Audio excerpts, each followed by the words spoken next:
columna y baluarte de la verdad, edificando con sana doctrina a la Iglesia de Cristo.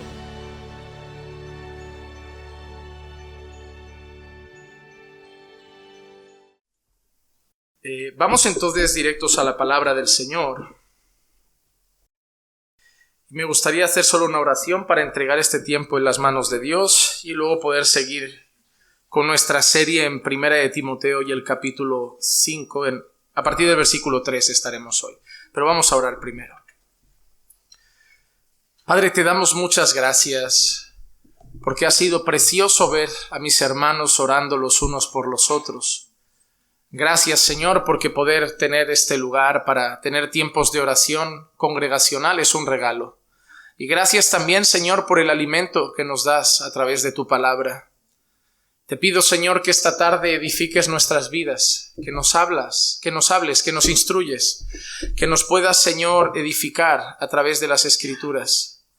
Que tu palabra pueda ser abierta y hablar con claridad a nuestros corazones. Que pueda exponerla con fidelidad, explicarla con claridad, Señor, y hablar en tu nombre para tu iglesia. Y que recibamos tu palabra como lo que es, Señor, palabra de Dios y no del hombre, para que solo podamos responder ante ella con un amén y humildemente obedecerla. Te lo pido en el nombre de Jesús. Amén, amén, amén. Vamos entonces a Primera de Timoteo, capítulo 5, versículos 3 al 8. Hoy vamos a tratar unos temas peculiares, porque los próximos versículos, una gran cantidad de versículos ahora se van a enfocar en un grupo concreto de la iglesia, que son las viudas. Pero va a dar bastantes detalles, Pablo, que son sumamente importantes para entender cosas más generales que no solo el trato a las viudas. Primera de Timoteo capítulo 5, versículos 3 al 8, dice así la palabra del Señor. Honra a las viudas que en verdad son viudas. Luego vamos a entender esto porque la manera de expresarse Pablo es muy importante. Mira cómo empieza. Honra a las viudas que en verdad son viudas. Pero si alguna viuda tiene hijos o nietos, que aprendan estos primero a mostrar piedad para con su propia familia y a recompensar a sus padres. Porque esto es agradable delante de Dios. Pero la que en verdad es viuda y se ha quedado sola, tiene puesta su esperanza en Dios y continúa en súplicas y oraciones noche y día. Mas la que se entrega a los placeres desenfrenados, aun viviendo, está muerta. Ordena también estas cosas, para que sean irreprochables. Pero si alguno no provee para los suyos, y especialmente para los de su casa, ha negado la fe y es peor que un incrédulo. Nosotros dejamos atrás los dos primeros versículos del capítulo 5 de Timoteo, donde nosotros aprendimos por boca de Pablo la importancia de la exhortación y la reprensión en la iglesia. Pudimos entender que reprender a los hermanos es algo bíblico y es un mandato. Y que si nosotros no reprendemos a los hermanos cuando ellos faltan, cuando ellos fallan, cuando ellos pecan, nosotros no vamos a colaborar en que la iglesia cada día crezca más y más en santidad. Una de las cosas por las que las iglesias cada vez están más relajadas con el tema de una vida consagrada y una vida santa, yo creo que es por dos motivos. El primero, porque cada vez se predica menos desde los púlpitos sobre pecado y sobre santidad. Pero por otro lado, también considero que la iglesia no entiende que no es solo predicar, sino que la iglesia tiene una parte activa en ayudarnos a vivir en santidad los unos a los otros. Y obviamente, en una iglesia consumista donde no queremos que nadie se meta en nuestra vida, eso es difícil. Pero la iglesia bíblica, la iglesia que refleja las Escrituras, la iglesia que está reflejada en la palabra de Dios, es una iglesia que es comunidad. Y es comunidad para lo bueno, pero también para lo malo. Es comunidad para divertirnos y para comer y para tomar un café y para pasar un rato agradable, pero también es comunidad para corregirnos, para disciplinarnos y para reprendernos. Es comunidad para los momentos de risa y es comunidad para cuando hay que sentar a alguien que ha pecado y reprenderlo de la manera correcta. Pero luego también vemos como el texto nos enseña que debemos reprender a cada persona de la forma adecuada. A los ancianos como padres, a las ancianas como madres, a los jóvenes como hermanos y a las jovencitas como hermanas, y añadía Pablo, con toda pureza.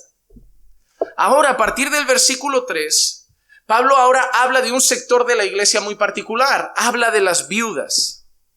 Y empieza diciendo esto: honra a las viudas que en verdad son viudas. Y no significa que hayan viudas falsas, es decir, alguna mujer que está allí y se hace pasar por viuda, pero realmente no ha perdido a su esposo, sino que tiene que ver con el carácter. Una de las cosas que vamos a tratar hoy y que yo aprovecharé para hablar de manera general es cómo actuar en cuanto a la ayuda social, cuando hay una necesidad en la iglesia. Porque una de las cosas que yo veo en las personas es que muchas veces son movidas solo por el corazón. Y alguien piensa, el creyente está obligado a ayudar. ¿Te has dado cuenta dónde se suelen poner casi siempre los mendigos? En las puertas de las iglesias. Porque saben que contra nosotros tienen un factor que es la conciencia. Que si el cristiano entra a la iglesia a hablar del amor de Dios, de la misericordia y la bondad, y tiene un mendigo y no le ayuda, se van a sentir culpables. Entonces ponte en la puerta de la iglesia, que es buen lugar para recaudar. Y entonces los creyentes empiezan a pensar eso, que ellos tienen el deber de hacer que todos los pobres salgan de la pobreza. Y por eso muchas iglesias han acabado volviéndose ONGs. Iglesias que han acabado dedicadas a la ayuda social y a la obra social. Y creen que ser iglesia es acabar con el hambre en el mundo. Y creen que ser iglesia es solucionar el problema del hambre en África. Y creen que ser iglesia es ir a todos los mendigos de la ciudad donde está la iglesia y hacer que nadie pase hambre en su pueblo, porque al final eso es lo que haría Jesús. Pues te voy a decir una cosa, la realidad es que Jesús hizo poca obra social.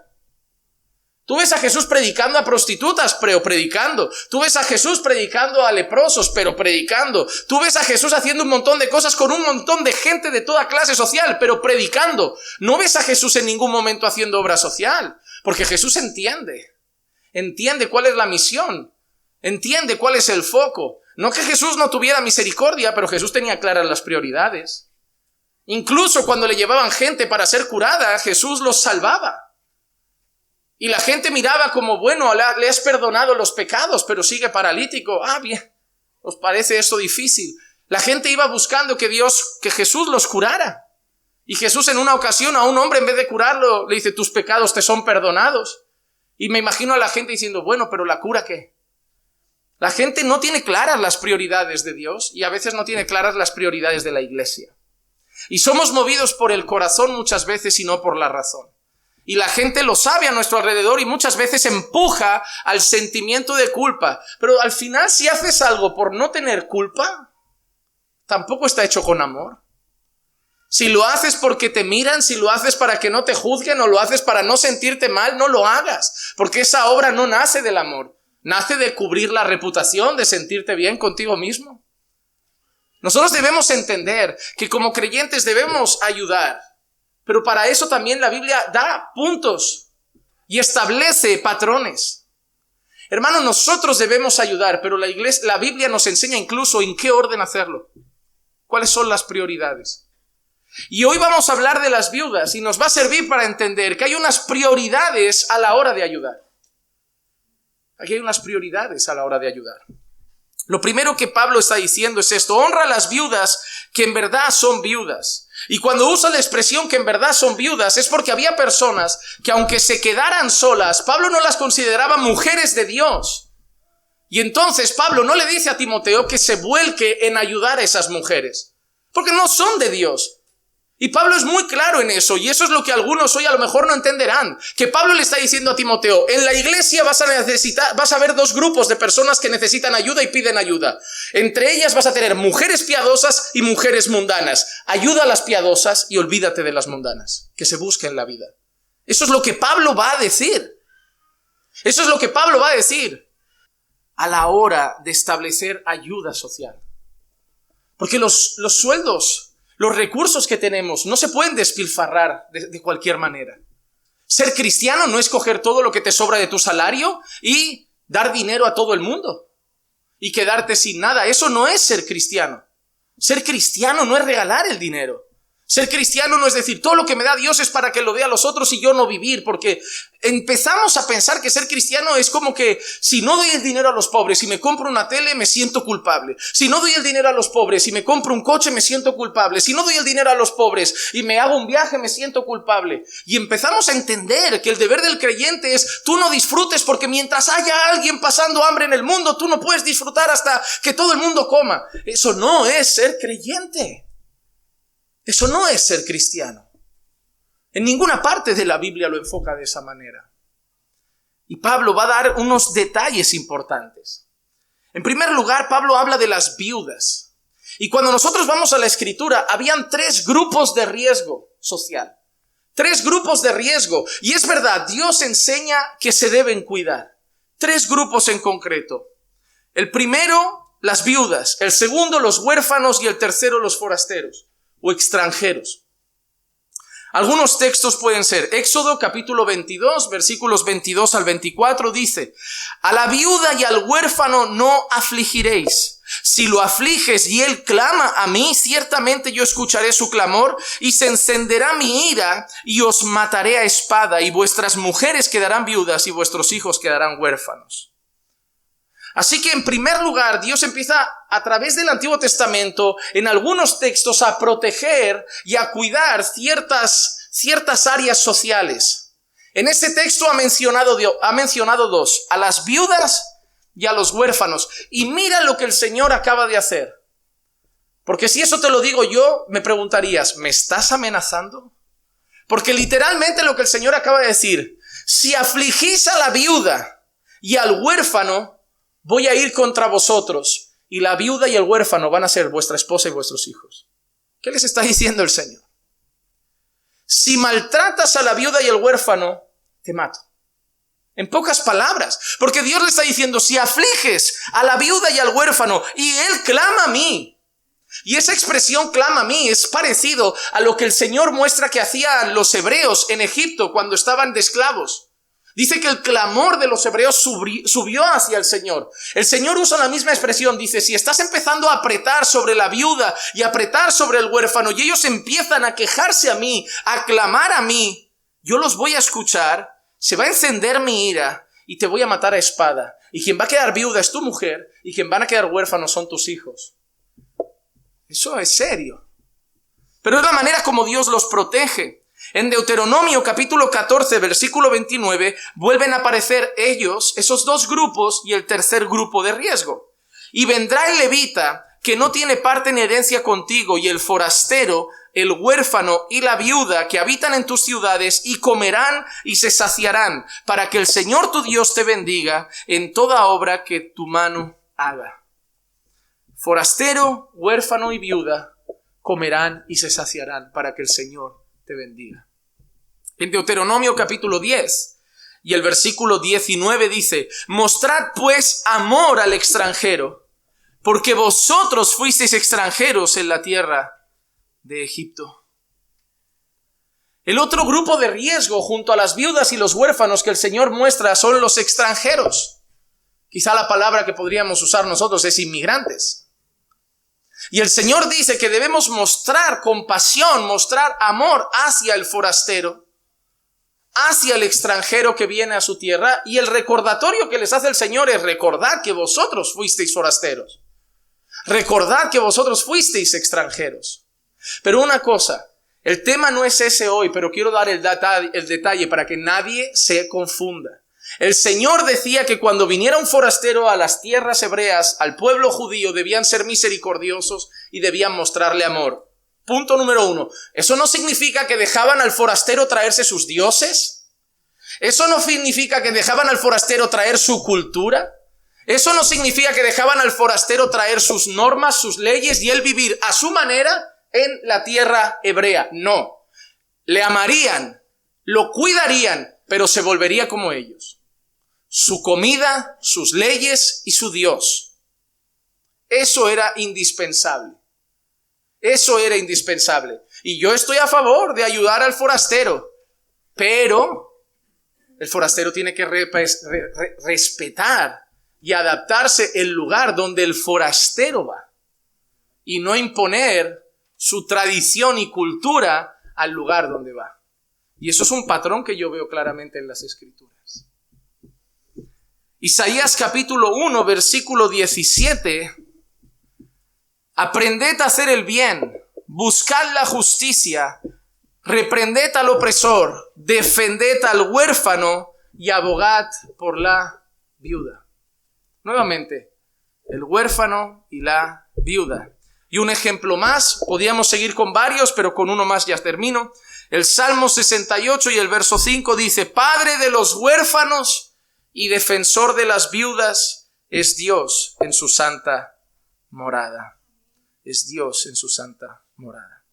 Así que en primer lugar, Pablo en nuestro texto, todavía no hemos ido a nuestro texto, pero Pablo empieza a decir que Timoteo debe honrar a las viudas que de verdad son viudas. Las debe cuidar, las debe atender. Y eso no es un patrón nuevo para Timoteo. No es algo nuevo. Recuerden que Timoteo viene de familia creyente. El padre no, pero la madre y la abuela sí. Entonces Timoteo sabe algunas cosas. Y Timoteo sabe que las viudas no son cualquier cosa en el pueblo de Dios. Que Dios desde el principio ha dejado claro que hay ciertos grupos que deben ser cuidados: huérfanos, viudas y extranjeros. Entonces, cuando Pablo le empieza a decir a Timoteo que debe cuidar a las viudas, honrar a las viudas, no es nada nuevo para Timoteo. Pero Pablo añade un detalle, y lo vamos a ver luego: a las que de verdad son viudas. Otra cosa, el cuidado de las viudas no es algo solo del Antiguo Testamento. Dios lo decía en el Antiguo Testamento, cuidar a las viudas, al huérfano, al forastero. No, es algo presente en la iglesia también. Si nosotros leemos Hechos capítulo 6 y el versículo 1, mira lo que leemos. ¿Por qué se tuvieron que formar los primeros diáconos? ¿Cuál fue la necesidad? Por aquellos días, al multiplicarse el número de los discípulos, surgió una queja de parte de los judíos helenistas en contra de los judíos nativos, porque sus viudas eran desatendidas en la distribución diaria de los alimentos. En aquel entonces, en la iglesia estaban conviviendo ya judíos y gentiles que se habían convertido. No habían iglesias de judíos por un lado, iglesias de gentiles por otro. En algunas regiones las iglesias estaban formadas por judíos y por gentiles que se habían convertido. Pero empiecen a entender algo. La Biblia la tienen que leer en el contexto. Yo creo que la manera más rápida de entenderlo es esto. La primera vez que empezaron a haber eventos de gente afroamericana y gente blanca juntos, eso era chocante, eso no era cómodo como para nosotros ahora, que podemos estar todos mezclados, las culturas mezcladas, y no nos resulta extraño. Ha habido un momento en la historia en el que eso se empezó a juntar y había tensión. O sea, vale, ya todos juntos, pero poco a poco, que esto hay que asimilarlo, que llevamos años de historia donde esto no era imposible. Las primeras veces que se hacía un evento evangelístico donde predicadores o evangelistas juntaban a gente afroamericana y blanca en la misma iglesia, porque por años las iglesias eran por colores. Entonces esa mezcla que se empieza a dar, y hay películas súper bonitas de esto, esta mezcla que se empieza a dar es progresiva, no es de ¡ay, venga, qué bien, todos juntos! No, hay gente que le cuesta más, hay gente que tarda en aceptarlo. Y eso es normal, todos los cambios en la cultura se han dado progresivamente. Cuando nosotros vemos ese contexto, nosotros tenemos que entender que para un judío y un gentil convivir es chocante. Es chocante que por aquí viene uno que come cerdo sin problema con uno que dice: eso es inmundo, ¿eh? Vamos a comer juntos, hermano, ¿qué quieres? Yo chuleta, ¿y tú? ¿Chuleta? ¿De cerdo? Eso es chocante. Cultura gentil, cultura judía. Piensa que los judíos por mucho tiempo habían visto a los gentiles como perros, literalmente, como gente que no es gente. Y de golpe lo que Dios hace es juntarlos. Pero debemos entender que al principio no sería tan fácil.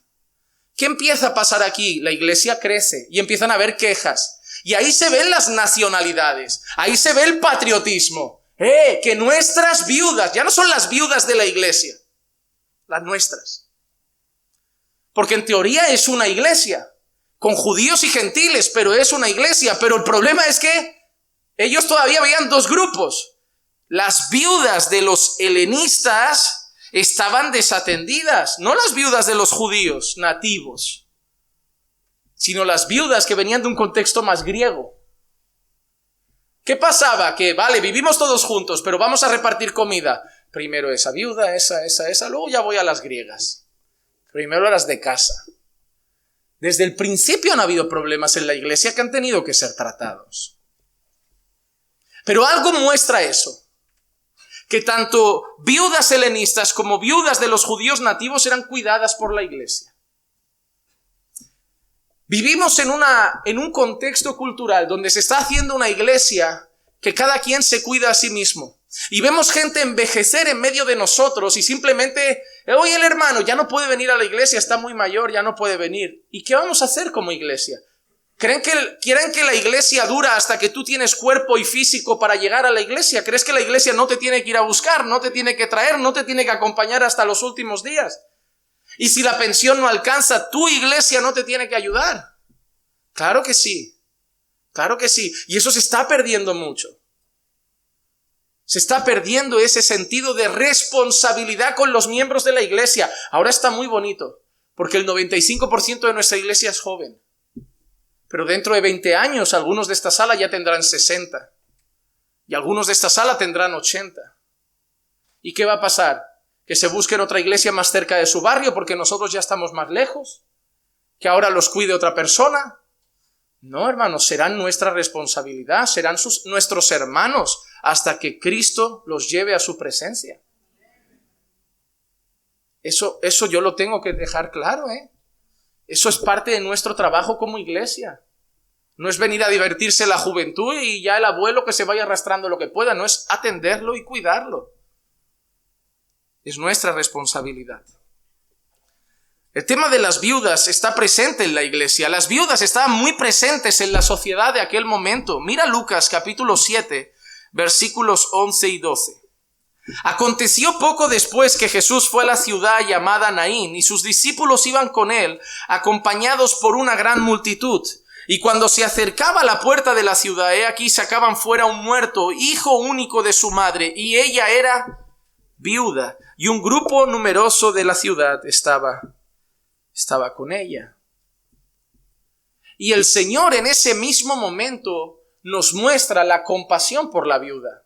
El Dios que dice que es defensor de huérfanos, padre de huérfanos y el que aboga por las viudas, el Dios que protege a las viudas, en ese momento nos enseña en Cristo cómo Él tiene compasión de las viudas, porque ahí esa mujer recibió una muestra de gracia y misericordia por parte de Jesús. Las viudas siempre han estado presentes en la sociedad, y cuando alguna mujer era viuda, siempre se hacía hincapié en destacar que era viuda. ¿Por qué había que mencionar tanto que es viuda?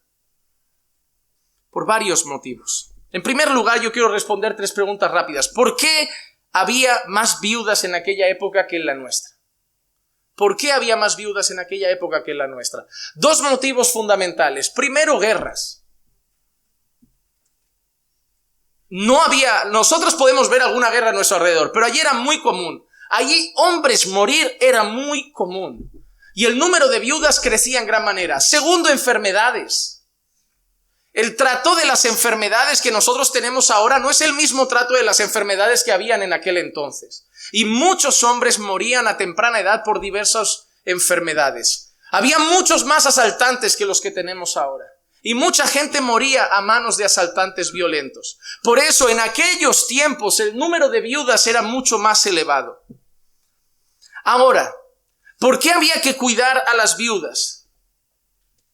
¿Por qué ahora nosotros nos preocupamos menos por la situación de la viuda que en aquel entonces? ¿Por qué su situación en aquel entonces era tan precaria? En primer lugar, porque por cultura esas mujeres no trabajaban. Esas mujeres cuidaban del hogar. Y los que eran el sustento principal de las mujeres eran los esposos y los hijos varones. Por eso el caso de la viuda de Naín es tan serio. Porque la viuda de Naín, ¿a quién estaba enterrando? a su hijo. ¿Por qué nos dice que es viuda entonces el texto? Podría decir simplemente una mujer que entierra a su hijo. Porque si es viuda y está enterrando a su hijo, el único que tiene, significa que esa mujer queda completamente desamparada. Porque cuando fue viuda, ¿quién cuidó de esa mujer? Su hijo varón. Pero si el hijo varón muere, ¿quién cuida de esa mujer?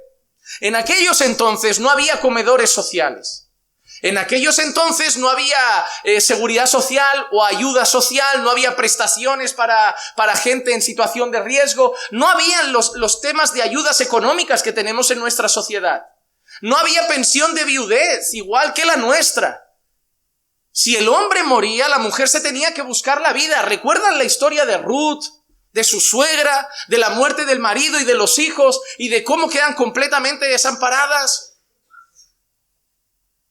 Porque en aquel entonces los hombres se dedicaban a proveer, las mujeres se dedicaban a ser hacendosas del hogar, a cuidar del hogar, y eso significaba que si una mujer quedaba viuda, quedaba completamente desamparada. Por eso, y no está en nuestro texto, no es el tema de hoy, pero con los huérfanos pasaba lo mismo.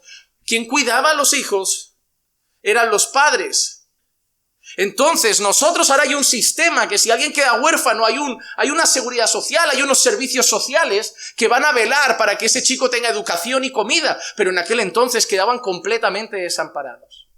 Entonces, había más viudas por enfermedades, por guerras, por vandalismo, por un montón de cosas, pero también su situación era más precaria por el hecho de que no tenían prestaciones como las viudas de hoy tienen prestaciones. ¿Y por qué no se habla de los viudos en este pasaje? ¿Por qué no se dice que hay que cuidar a los viudos? Porque también habían viudos. Pero ¿por qué en la Biblia no aparecen tanto los viudos? Literalmente porque el viudo se podía espabilar. Era un hombre, él se buscaba un trabajo y ya está. Él es el que trabajaba. Es más, pensándolo en frío, el viudo tendría una situación económica mejor que casado.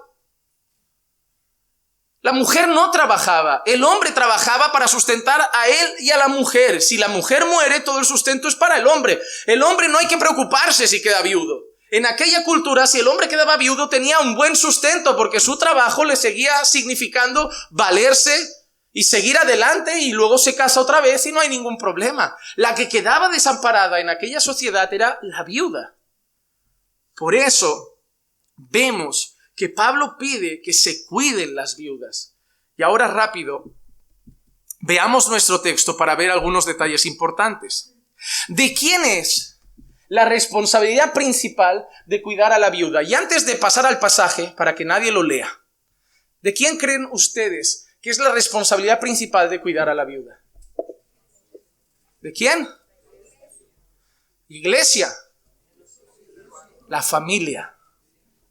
La familia. Pablo podría haber dicho, si hay una mujer que se queda viuda en la iglesia, que la iglesia la cuide. No, lo primero que dice no, si tiene familia, no. Pablo entiende que el dinero de la iglesia no se puede regalar, que la iglesia no tiene recursos ilimitados, y a veces la gente quiere usar los recursos de la iglesia movidos por el corazón. La iglesia tiene que tener claras prioridades, usar cuando se tiene que usar, en lo que se tiene que usar y cómo se tiene que usar. Hay que ser sabio para usar los recursos. Hay un necesitado, toma, hay un necesitado, toma, hay un necesitado, toma, sin pensar. Pablo dice, no, hay que pensar primero.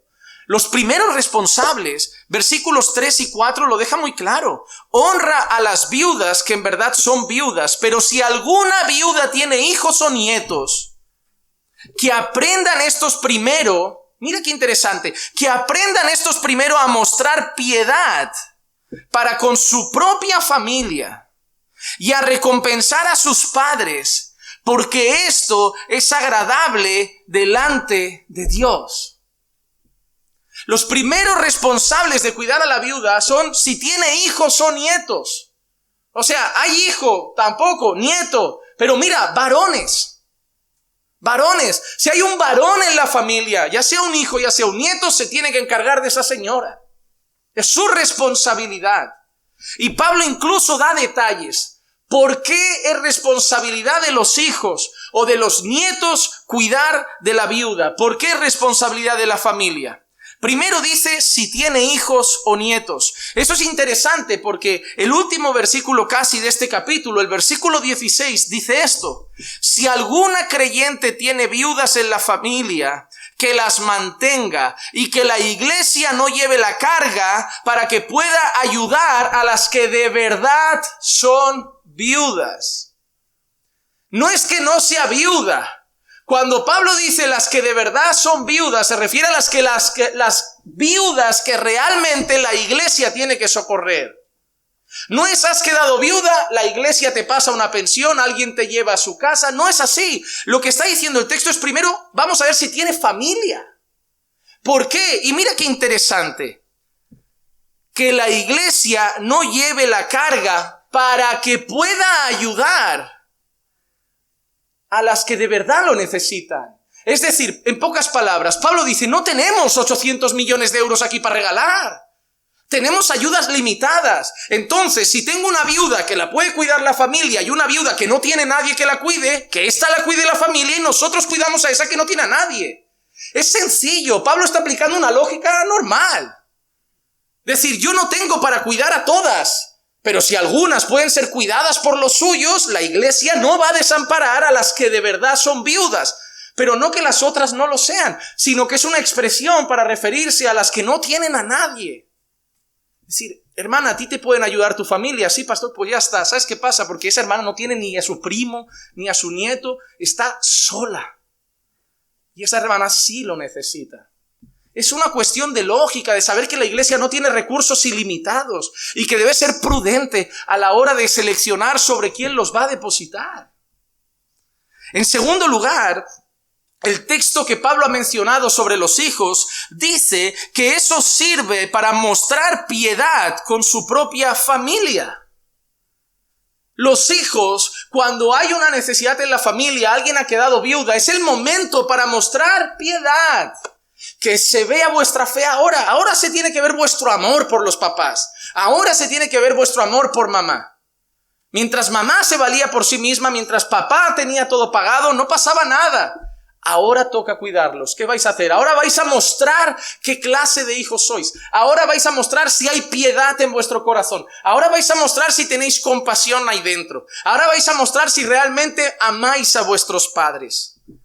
Recuerda que Santiago 1:27 decía lo siguiente: la religión pura y sin mácula delante de nuestro Dios y Padre es esta: visitar a los huérfanos y a las viudas en sus aflicciones y guardarse sin mancha delante del mundo. Entonces Pablo dice, ahora los hijos tienen una oportunidad maravillosa de mostrar amor, fe y piedad.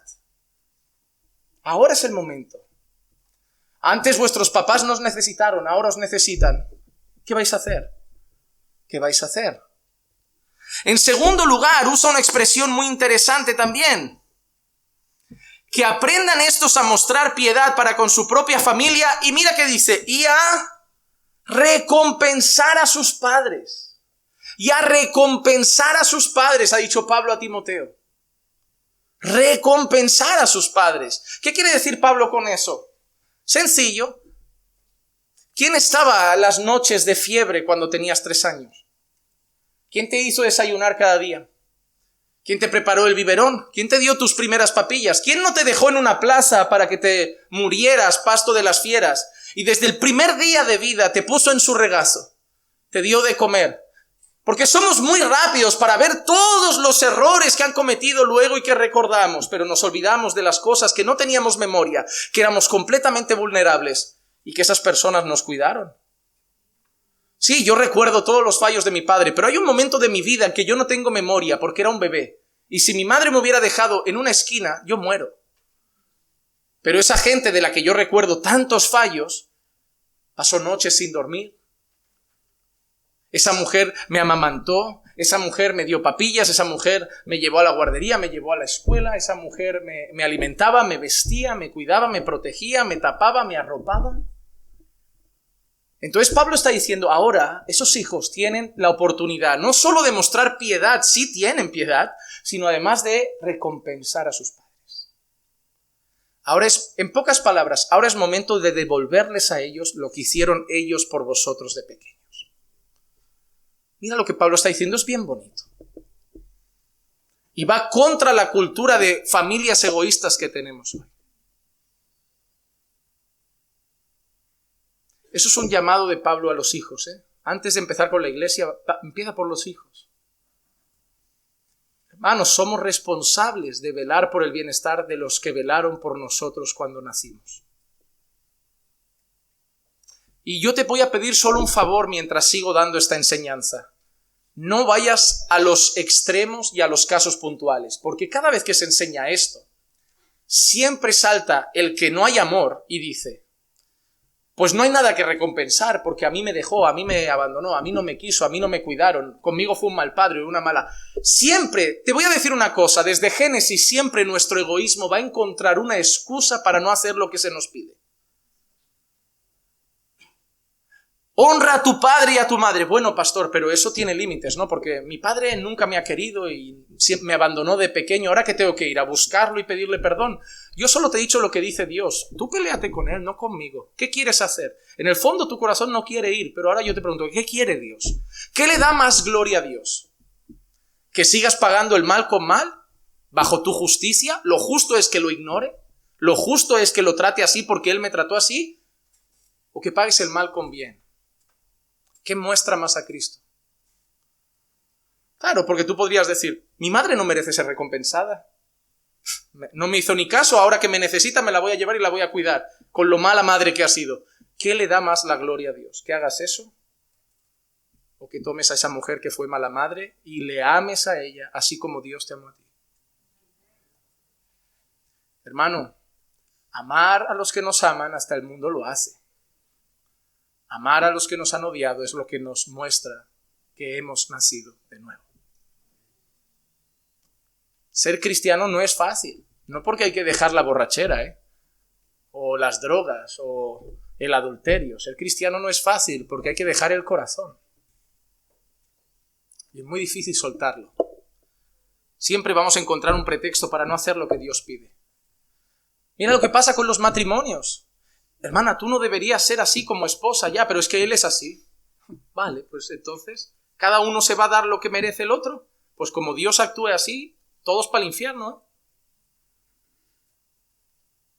Hermano, deberías ser mejor marido. Cuando esa mujer me respete, yo le daré amor. Unos por otros, la casa sin barrer. Debéis honrar a vuestros padres. Cuando mi padre sea un buen padre, yo seré un buen hijo. Y así estamos. No, esa no es la manera de ser.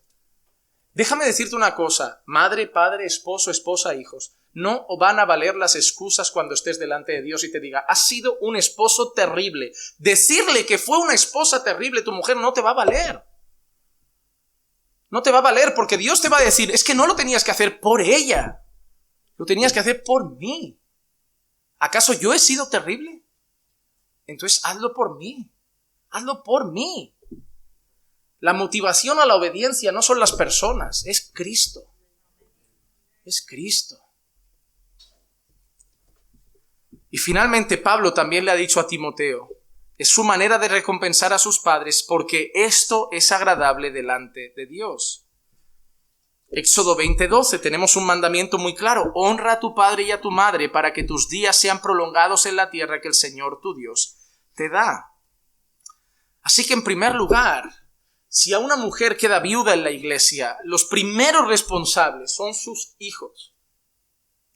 Porque eso mostrará que tienen amor y piedad, incluso podrán dar testimonio de su fe si son creyentes. Además, es una manera de recompensar a su madre, son viudas, recuerden, viudas, es una manera de recompensar a su madre por lo que hizo por ellos en la infancia y en tercer lugar, es agradable a los ojos de Dios. Por lo tanto, nosotros debemos entender que en el caso que eso suceda, la primera cosa es, ¿hay familia? Esa es la primera pregunta. Esa es la primera pregunta. Ahora, una pregunta interesante. ¿Qué viudas deben ser atendidas? ¿Qué viudas deben ser atendidas? Pongamos que ahora hay una mujer que no tiene familia y dices, bueno, ahora la vamos a atender. Ahora Pablo frena otra vez y dice, no, ahora otro detalle. No es tan rápido como ayudar y dar dinero, ¿has visto? Primero, ¿tiene familia? Pablo no tiene. Bueno, pues antes de darle ayuda, otra pregunta quiero saber. ¿Cómo es esa mujer? ¿Cómo es? ¿Cómo, Pablo? Hay que ayudar a todo el mundo. No, yo quiero saber cómo es esa mujer. Primera de Timoteo capítulo 5, versículo 5 dice, Pero la que en verdad es viuda y se ha quedado sola, tiene puesta su esperanza en Dios y continúa en súplicas y oraciones noche y día. ¿Sabes lo que está preguntando Pablo? No tiene familia, ok, pero ahora quiero saber si es una mujer de Dios. Pero Pablo, hay que ayudar a todos. No, porque no tengo dinero para todas. Y si tengo que elegir ahora entre una viuda creyente y una mundana, me voy a por mi hermana. Entonces quiero saber si es de Dios. Pablo tiene un filtro para las ayudas. Pablo no abre la mano y deja caer monedas. Pablo dice, no sobra el dinero. Y si como creyentes tenemos que ayudar, hay prioridades. Y la prioridad es que sea una santa mujer de Dios. No es que tenemos que odiar al resto, pero a la hora de ayudar debemos priorizar. Priorizar. Hay ejemplos bíblicos de viudas así. Por ejemplo, en Lucas capítulo 2, 36 y 37, aparece una mujer que es así. Y había una profetisa, Ana, hija de Fanuel de la tribu de Aser. Ella era de edad muy avanzada y había vivido con su marido 7 años después de su matrimonio. Y después de viuda, ¿cuántos años vivió con su marido? 7 años, ¿eh? ¿Te has dado cuenta cuánto duraban los matrimonios a veces por causa de viudez? Gente moría pronto a veces. Pronto morían algunos. Mira lo que dice. Había vivido con su marido 7 años después de su matrimonio y después de viuda. Ojalá estas mujeres se levanten en esta iglesia el día de mañana. Hasta los 84 años, mira que dice, nunca se alejaba del templo, sirviendo noche y día con ayunos y oraciones. Pablo ha dicho, yo quiero saber si esa mujer es una mujer que tiene su fe en Dios, que es viuda, pero tiene su fe en Dios. Es una mujer de oración. Y aquí tenemos el ejemplo de una señora que estuvo viuda hasta los 84 años y es una mujer que la referencia que nos da es que estaba en el templo siempre con ayunos y oraciones. Con ayunos y oraciones. Y mira qué interesante, dice, sirviendo noche y día con ayunos y oraciones. Porque orar y ayunar es una manera de servir. Porque a veces a mí me preguntan, pastor, ¿qué podemos hacer para ayudarle? Ora. Ora es una manera de servir. Yo confío plenamente que Dios escucha esas oraciones. Yo confío plenamente que todo lo que está pasando en este ministerio y que si un pastor sigue firme, claro que creo que es la mano de Dios, pero también creo que es el respaldo de las oraciones de muchas personas que oran diariamente por esa persona pidiendo, Señor, úsalo, manténlo firme, no dejes que se desvíe, bendice la obra. Es una manera de servir. Así que Pablo está preguntando si en pocas palabras si es una santa mujer de Dios. En Primera de Pedro capítulo 3 versículo 5 dice, porque así también se adornaban en otro tiempo las santas mujeres que esperaban en Dios, estando sujetas a sus maridos. En primer lugar, si aparece una viuda en la iglesia, Pablo dice, primera pregunta, ¿tiene familia? Vale, esa tiene, pues que la cuiden los hijos, ¿para qué? Para que muestren su piedad y su amor, para que la recompensen por los años que ella cuidó de ellos y para que agraden a Dios. En segundo lugar, no tiene familia, ok, primera pregunta, ¿es una santa mujer de Dios? Porque ¿qué viudas no debían ser atendidas? Mira lo que dice en el versículo 6, 1 Timoteo 5, 6. Esto es muy fuerte, ¿eh? Yo a veces me hace gracia, porque cuando hay personas que dicen, este pastor predica duro, digo, tú no lees las palabras de Pablo a veces. Mas la que se entrega a los placeres desenfrenados, aun viviendo, esa está muerta. Pablo está diciendo, ¿es una mujer de Dios o es una viuda que ya está tirada ahí a disfrutar de la sopa boba y de la vida? Esa mujer ya para mí está muerta. Muy fuerte. Muy fuerte. Eso no es hacer acepción de personas. Porque la gente suele usar esa frase, no se puede hacer acepción de personas. Y el problema es que usamos frases bíblicas sin entender lo que significan. Porque hay gente que cree que hacer acepción de personas es una cosa totalmente diferente a lo que es en la Escritura. Porque para lo que algunos creen que es hacer acepción de personas, entonces Jesús hacía. Porque Jesús tenía ¿cuántos discípulos? ¿Cuántos tenía? 12 no, tenía 12 apóstoles. Discípulos tenía un puñado. Pero no tenía 12 discípulos, tenía 12 apóstoles. Pero claro, ¿con quién tenía más tiempo a solas? ¿Era con todos sus discípulos? No, Jesús hace acepción de personas, siempre con los mismos 12 por ahí. Nosotros no vamos a casa de Marta y María, siempre se lleva a esos 12. ¿Es la acepción de personas? Y espérate, que de esos 12, al monte de la transfiguración, al borde del Getsemaní, no se lleva a los 12. A las cosas más íntimas, ¿se llevó a cuántos? 3. Me imagino a los otros 9 mirando y diciendo, siempre los mismos 3. Jesús tiene favoritos. Pero espérate, que a esos se lleva 3, pero solo a uno lo llama el discípulo amado. Solo a uno. Me imagino a los otros 11. ¿Qué pasa? ¿Que a los otros no nos ama? Porque sé cómo es la gente. ¿Jesús hacía acepción de personas? Eso no es hacer acepción de personas.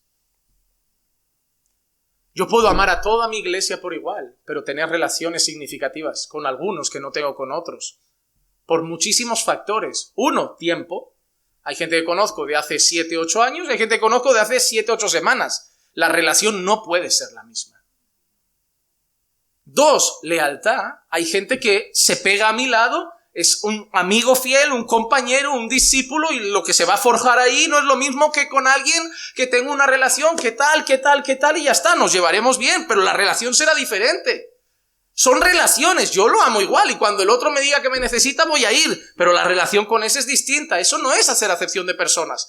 Hacer acepción de personas significaría que entra un rico y un pobre, y yo al rico lo voy a saludar y al pobre no lo saludo porque tengo un interés personal en la vida del rico. Porque creo que el rico me puede aportar algo y por lo tanto hago un trato favoritario sobre uno y sobre otro no, porque uno me puede favorecer de alguna manera.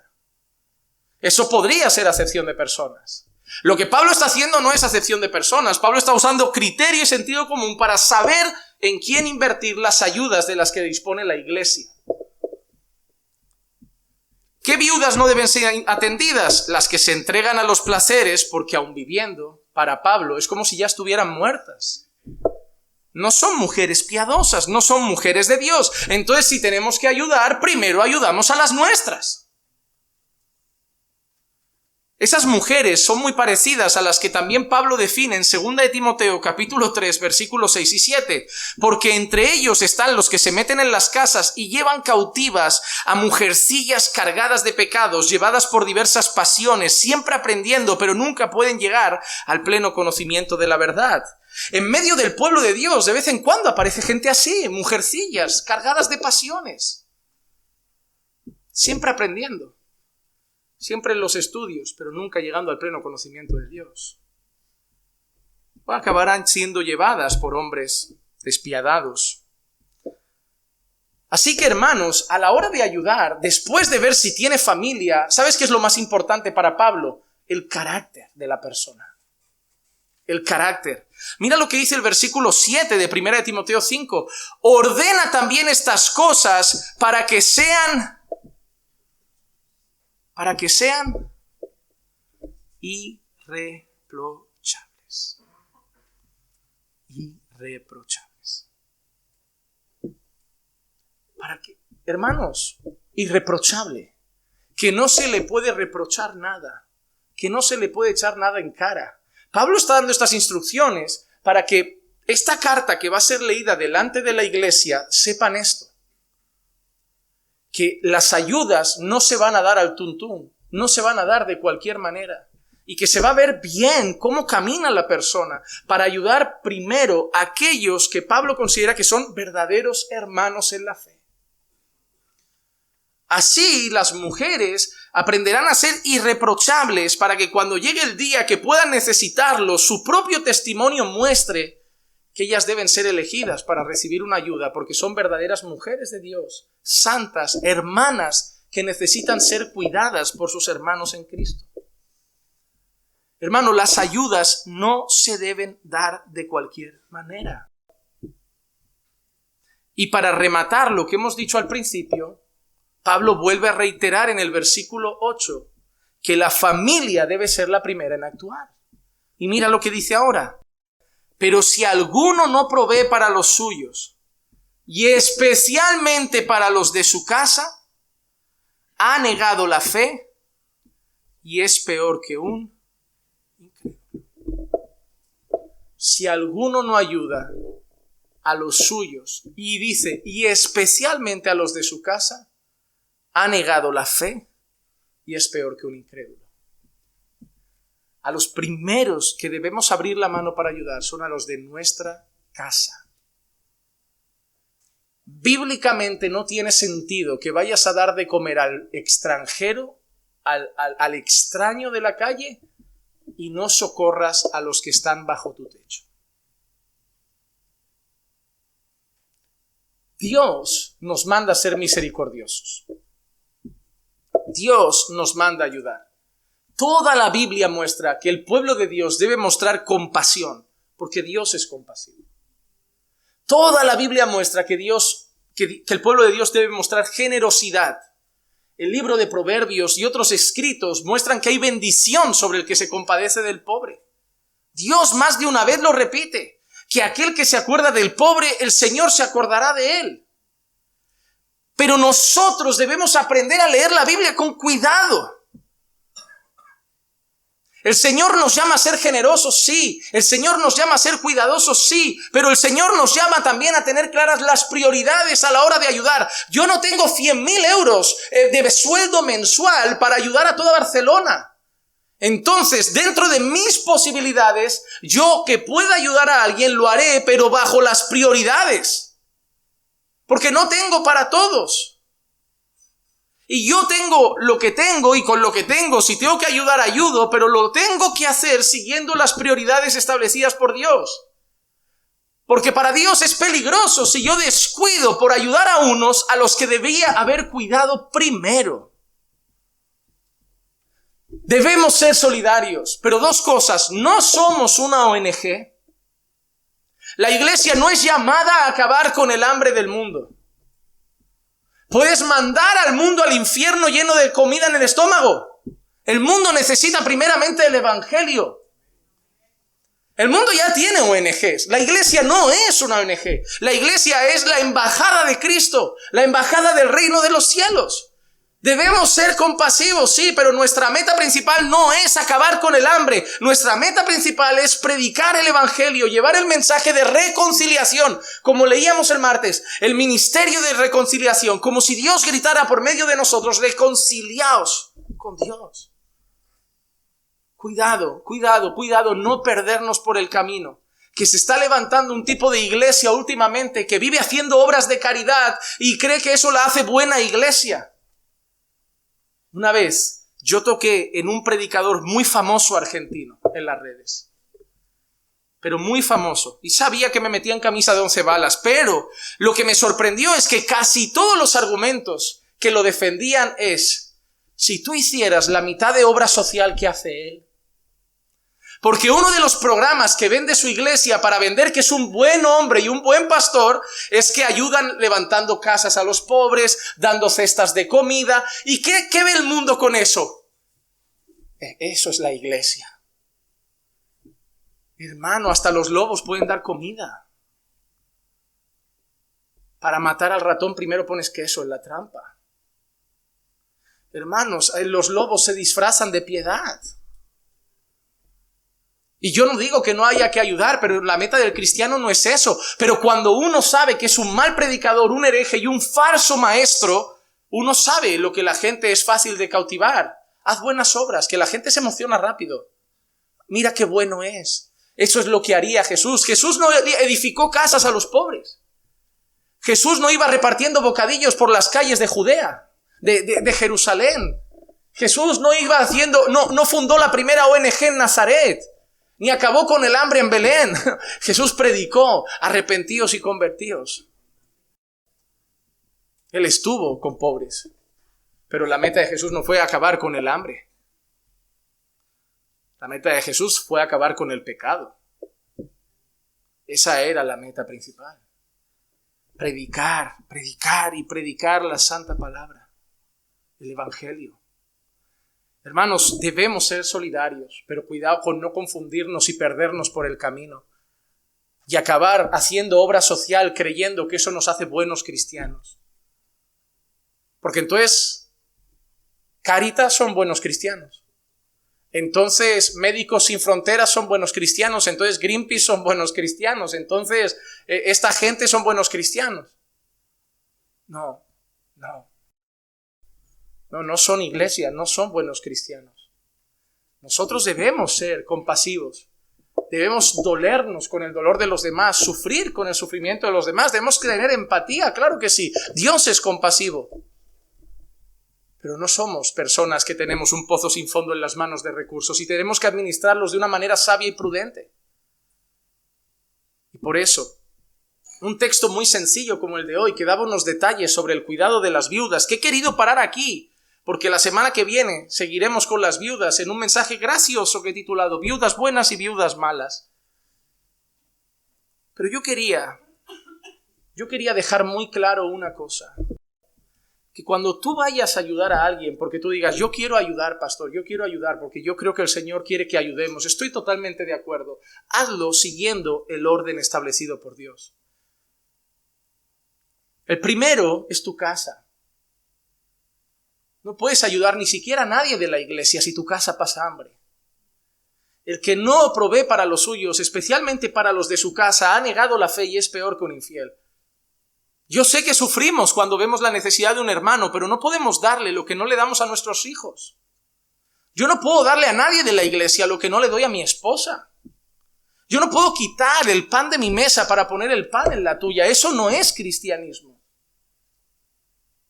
Si alcanza, parto el pan. Pero si solo me llega para un bollito, primero son mis hijos. Porque Dios me ha puesto ahí. Para yo ser su cuidador, para yo ser el responsable, para yo ser su proveedor.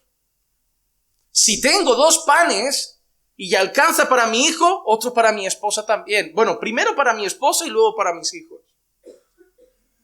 Si ya Dios me da 3 panes, pues ahí salgo y voy a dar un tercero. Pero primero mi casa.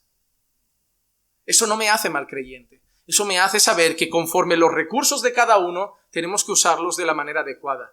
Ah, pastor, entonces después de eso ya puedo ir a la calle. No.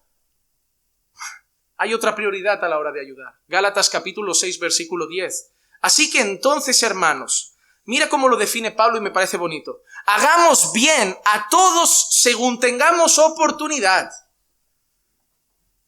Y especialmente a los de la familia de la fe.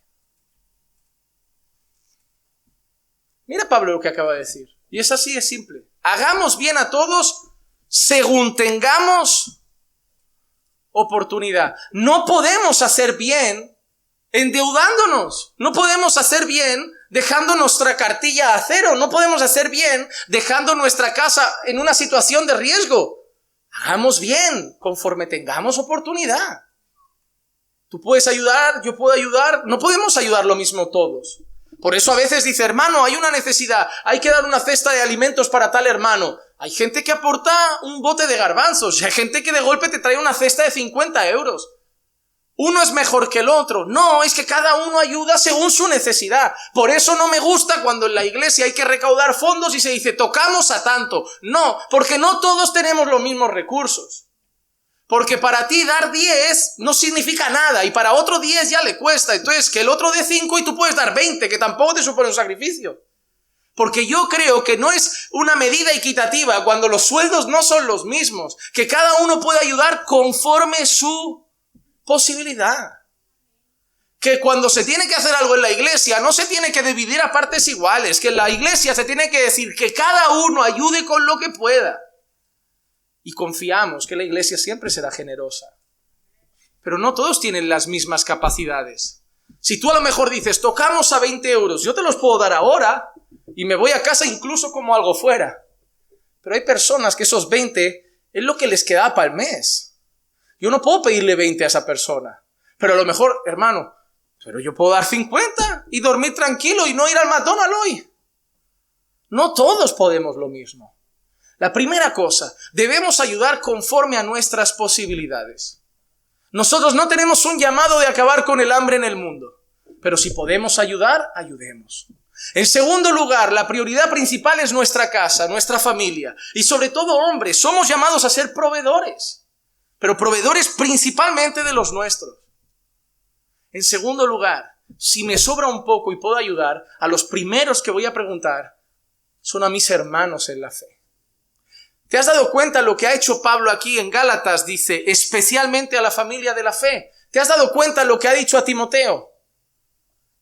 Si es una mujer que no tiene hijos ni nietos y hay que ayudarla, primero quiero saber si es creyente. ¿Por qué? Porque primero ayudaremos a los de la familia de la fe.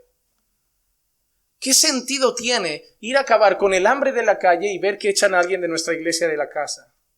No tiene ningún sentido, hermano. Hay que ayudar, pero hay que tener claras las prioridades. Si yo de golpe el Señor dispone en mi corazón, mira, yo no sé por qué, pero quiero usar estos 50 euros para comprar comida para alguien. Yo lo primero que haría sería venir a mi congregación y preguntar, ¿alguien tiene alguna necesidad? Antes de ir a repartir comida a lo loco, a gente que a lo mejor lo vende y lo cambia por un cartón de vino. Antes de repartir dinero al tuntún, alguien de los míos tiene necesidad. Porque entendemos que Dios nos pone en un sitio y nosotros podemos cubrir necesidades en ese lugar donde Dios nos ha puesto y ser de bendición allí. Hay gente que quiere mandar donativos a África cuando el hermano de la silla de al lado no tiene ni la tarjeta del autobús. No tiene lógica. Por eso Pablo dice especialmente a los de la fe. No significa a los que se sientan en la iglesia. Pablo ha preguntado, ¿cómo es su vida? Porque hay veces que hay gente por aquí que también usa las iglesias de, hermanos, tengo necesidad, ¿usted quién es? No, pero yo vengo aquí hace 2 meses, queremos ver su vida. Que hay mucha gente aprovechada. Hay mucha gente que juega a presionar el corazón de los creyentes que se sienten mal si me dicen que no me ayudan. No, hermano, no hay que ser personas frías en cuanto a la ayuda al prójimo, pero tampoco necias en cuanto al despilfarre de los recursos. Hagamos bien conforme tengamos oportunidad, primeramente a los de nuestra casa y luego a la familia de la fe. Hay un ejemplo bíblico, por ejemplo, en Hechos capítulo 11, versículo 27 al 30. Mira qué interesante. Por aquellos días unos profetas descendieron de Jerusalén a Antioquía y levantándose uno de ellos, llamado Ágabo, daba a entender por el Espíritu, mira, que ciertamente habría una gran hambruna en toda la tierra. Este hombre, por el Espíritu, avisó que vendría una... ¿A dónde? A toda la tierra. Y mira qué pasa. Y esto ocurrió durante el reinado de Claudio. Los discípulos, conforme a lo que cada uno... ¿Dieron lo mismo? Conforme a lo que cada uno... Pero una cosa, ¿vino hambruna dónde? A toda la tierra. Entonces los discípulos, hay una necesidad de hambruna, van a hacer una colecta, ¿sí? En esa colecta no ponen lo mismo, ponen lo que cada uno puede. Pero mira qué interesante. Determinaron enviar una contribución para el socorro de los hermanos que habitaban en Judea. No mandaron un camión a gente desconocida. Mandaron el camión a los hermanos primero, porque si en esa ciudad hay una guerra y hay hambre, la primera que va a comer es mi iglesia. No tiene sentido que haya una necesidad en un país y la iglesia mande a cubrir a las necesidades sin preguntar si ahí tenemos hermanos, porque el mundo no se va a hacer la pregunta de si tienen hermanos ahí, así que nosotros debemos velar por los nuestros primero. Y nos hemos equivocado a veces. Simplemente movidos por la compasión, decir, vamos a mandar comida, vamos a mandar dinero, vamos a mandar recursos. No preguntamos ni a quién llegan. Pero en el fondo queda bonito una obra de caridad. Qué buena iglesia somos. Hemos mandado comida. Vete a saber tú dónde llegó y si se la comió un político. Pero hemos mandado, ¿verdad? Nuestra conciencia en paz. Hay que ser claros. Enviaron a los hermanos que habitaban en Judea, y así lo hicieron, mandándola a los ancianos por mano de Bernabé y de Saulo. Hermano, quiero aclarar que no está mal ayudar a alguien que no sea creyente, Que nadie interprete eso porque no es lo que he dicho. No está mal ayudar a alguien que no sea creyente, pero lo que debemos tener claro es que bíblicamente hay un orden. Primero, mi casa. Segundo, mis hermanos. Y si sobra, puedo dar una limosna. Otro detalle antes de marcharme. Una vez una hermana me dijo, pastor, yo no congrego, entonces yo doy mi ofrenda a los pobres. ¿Eso está bien? Dije, no. Porque ofrenda es una cosa y limosna es otra cosa. Lo que damos a los pobres es limosna. Lo que damos a Dios y su obra es ofrenda. No es lo mismo. La ofrenda es un acto de adoración. La limosna es un acto de compasión.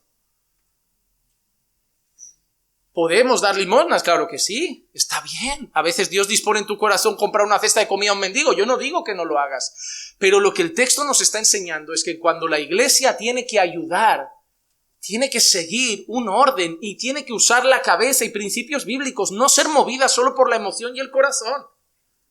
Porque si no, vamos a ayudar a quien no lo necesitaba tanto y dejar de ayudar a los que Dios puso en nuestro camino para que ayudáramos primero.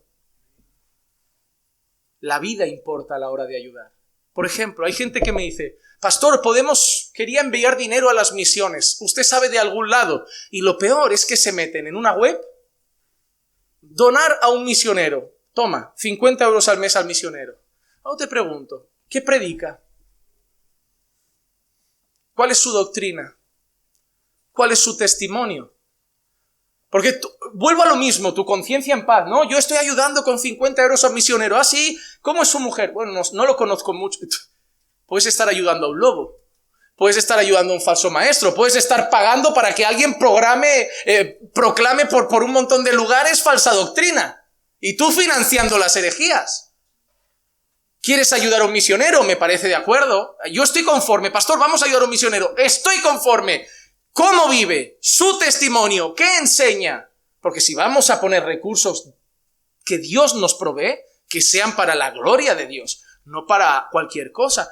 Debemos usar principios y debemos usar cabeza a la hora de utilizar los recursos que Dios nos da. No somos multimillonarios. Tenemos recursos limitados. Tenemos que usarlos bien. Los recursos deben ser administrados con sabiduría, según los principios de Dios y para la gloria de Dios. Que esto te sirva, sí, para ser generoso, porque la tacañería es pecado, para ser generoso, pero para hacerlo con los órdenes que Dios ha establecido, no para despilfarrar tu dinero y sentirte bien. Es que yo soy muy generoso. Igual estás usándolo mal, creyendo que agradas a Dios, porque nunca has preguntado aquí si alguien tiene hambre. Hay un texto donde la Biblia dice que si tu hermano pica y dice que tiene una necesidad, que no le digas que vuelva mañana. Pero ¿te has dado cuenta quién pica la puerta? No es un extraño. Es un hermano. Podemos ver un pobre. ¿No? Dios no nos obliga a dar de comer a todos. Pero si es un hermano, el Señor no nos deja que le digamos vuelve mañana. Dios ha dejado claras las prioridades. Primero nuestra casa. Primero la familia en Cristo después. Y si se puede, en la medida de las posibilidades, podemos tener compasión con los perdidos. Y aún así te diría, aplica sabiduría. Porque dar dinero a un hombre que se lo va a gastar en vino, dar 1 euro a un hombre que se lo va a gastar en drogas, me parece que eso no es hacer un uso adecuado de nuestros recursos. Pero cuidado, que yo he estado del otro lado. Y yo también he usado lo de yo no doy porque no sé en qué se lo gasta. Y esa también es la excusa del avaricioso que no quiere ayudar. Ok, cómprale comida. ¿No quieres darle porque no sabes en qué se lo gasta? Cómprale comida. Así sabrás que no eres tacaño, pero también sabrás que no fomentas sus vicios. Debemos luchar con la tacañería y el amor al dinero. Pero también debemos usar el dinero sabiamente para la gloria de Dios. Espero que estos principios hayan traído unas ideas, por lo menos no sé si nuevas, pero importantes para que de aquí en adelante sepamos ayudar bien como Dios manda. Amén. Vamos a orar. Padre, te damos muchas gracias por tu palabra. Gracias, Señor, por traer estas enseñanzas a nuestros corazones. y ayudarnos, Señor, a entender los principios que tú has establecido a la hora de colaborar y tener compasión, Señor, de los perdidos, pero también especialmente de los que están en nuestra casa. Ayúdanos, Señor, a usar los recursos de manera adecuada. Ayúdanos, Señor, a administrar los recursos de una manera que te honra. Ayúdanos, Señor, a ser sabios y no dejarnos llevar por la emoción y el corazón. Pero también, Señor, ayúdanos a luchar contra la tacañería que a veces nos lleva a no ayudar ni siquiera a los de la familia de la fe. Y solamente ayudarnos a nosotros mismos. Que todo este mensaje, Señor, dé fruto en nuestras vidas, para que cada día, Señor, todo lo que hagamos te dé más y más la gloria. Te lo pido en el nombre de Jesús. Amén, amén y amén.